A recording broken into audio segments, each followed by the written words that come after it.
A Gênese. Capítulo 7.2. Estado primitivo do globo. 15. O achatamento dos polos e outros fatos concludentes são indícios certos de que o estado da Terra, na sua origem, deve ter sido de fluidez ou de flacidez, estado esse oriundo de se achar a matéria ou liquefeita pela ação do fogo, ou diluída pela da água. Costuma-se dizer, proverbialmente, não há fumaça sem fogo. Rigorosamente verdadeira, esta sentença constitui uma aplicação do princípio, não há efeito sem causa. Pela mesma razão, pode-se dizer, não há fogo sem um foco. Ora, pelos fatos que se passam sob as nossas vistas, não é apenas fumaça o que se produz na Terra, mas fogo bastante real, que há de ter um foco.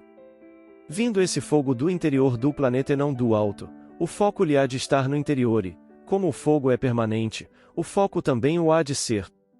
O calor, cujo aumento é progressivo à medida que se penetra no interior da Terra e que, a certa profundidade, chega a uma temperatura altíssima, as fontes térmicas, tanto mais quentes, quanto mais profunda lhes está a nascente, os fogos e as massas de matéria fundida esbraseada que os vulcões vomitam, como por vastos respiradouros, ou pelas fendas que alguns tremores de terra abrem, não deixam dúvida sobre a existência de um fogo interior.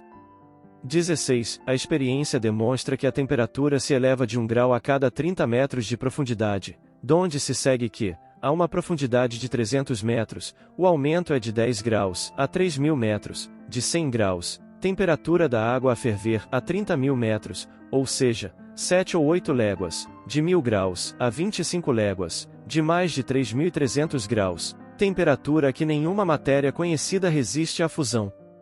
Daí ao centro, ainda há um espaço de mais de 1.400 léguas, ou 2.800 léguas em diâmetro, espaço que seria ocupado por matérias fundidas. Conquanto não haja aí mais do que uma conjetura, julgando da causa pelo efeito, tem ela todos os caracteres da probabilidade e leva à conclusão de que a Terra ainda é uma massa incandescente recoberta de uma crosta sólida da espessura de 25 léguas no máximo, o que é apenas a 100ª-vigésima parte do seu diâmetro. Proporcionalmente, seria muito menos do que a espessura da mais delgada casca de laranja. Aliás, é muito variável a espessura da crosta terrestre, porquanto as zonas, sobretudo nos terrenos vulcânicos, onde o calor e a flexibilidade do solo indicam que ela é pouco considerável. A elevada temperatura das águas termais constitui igualmente indício de proximidade do foco central. 17. Assim sendo, evidente se torna que o primitivo estado de fluidez ou de flacidez da Terra há de ter tido como causa a ação do calor e não a da água. Em sua origem, pois, a Terra era uma massa incandescente.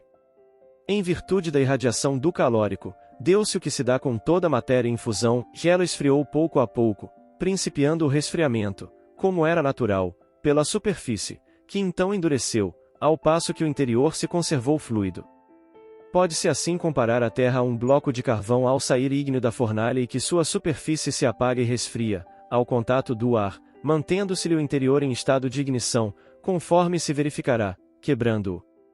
18. Na época em que o globo terrestre era uma massa incandescente, não continha nenhum átomo a mais, nem a menos do que hoje, apenas, sob a influência da alta temperatura, a maior parte das substâncias que a compõem e que vemos sob a forma de líquidos ou de sólidos, de terras, de pedras, de metais e de cristais se achavam em estado muito diferente.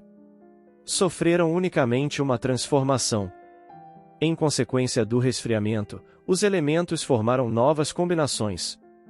O ar, enormemente dilatado, de certo se estendia a uma distância imensa, toda a água, forçosamente transformada em vapor, se encontrava misturada com o ar todas as matérias suscetíveis de se volatilizarem, tais como os metais, o enxofre, o carbono, se achavam em estado de gás. O da atmosfera nada tinha, portanto, de comparável ao que é hoje, a densidade de todos esses vapores lhe dava uma opacidade que nenhum raio de sol podia atravessar. Se nessa época um ser vivo pudesse existir na superfície do planeta, apenas seria iluminado pelos revérberos sinistros da fornalha que lhe estava sob os pés e da atmosfera esbraseada, ele nem sequer suspeitaria da existência do Sol.